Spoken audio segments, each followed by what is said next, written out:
మాజీ మంత్రి BRS working president KTR పై Chikkadpally PS లో టీపీసీసీ లీగల్ సెల్ ఫిర్యాదు చేసింది. ఈ నెల 11న ముఖ్యమంత్రి రేవంత్ రెడ్డిపై కేటీఆర్ చేసిన వ్యాఖ్యలపై కేసు నమోదు చేయాలని పోలీసులను కోరారు. లీగల్ సెల్ స్టేట్ కన్వీనర్ న్యాయవాది భానుచందర్ ప్రజల చేత ఎన్నుకున్న ముఖ్యమంత్రిపై ఓ ప్రజాప్రతినిధి అయిన కేటీఆర్ తన స్థాయిని మరిచి వ్యాఖ్యలు చేశారన్నారు న్యాయవాది భానుచందర్.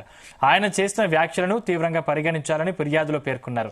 కేటీఆర్ పై బీఎన్ఎస్సీ యాక్ట్ 356, 352, 353, 296 సెక్షన్లపై కేసు నమోదు చేయాలని కోరారు న్యాయవాది.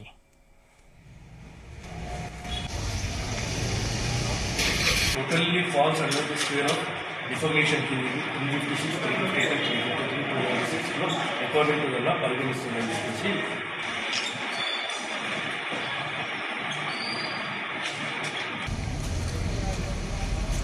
Convener. I'm here to file a complaint against Kalvakuntla KTR Rao garu MLA who is the working president of BRS party for making a derogatory and abusive remarks against Honorable Chief Minister A. Revanth Reddy Garu on June 11th, 2025.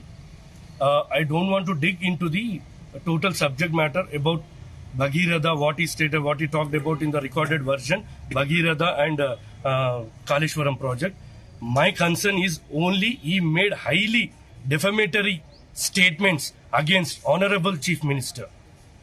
So that too in the interaction before the media brief, and it not only personally intention, and it also intended to malefit his reputation and of the Honorable Chief Minister in the eyes of the general public.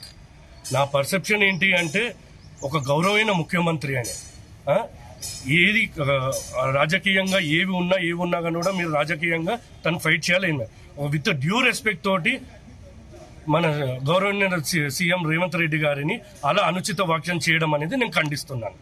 అది తగిన పద్ధతి కాదని చెప్పేసి నేను లా ప్రకారంగా కొన్ని sections అవి all the statements falls under squarely 356, 352, 353 and 296.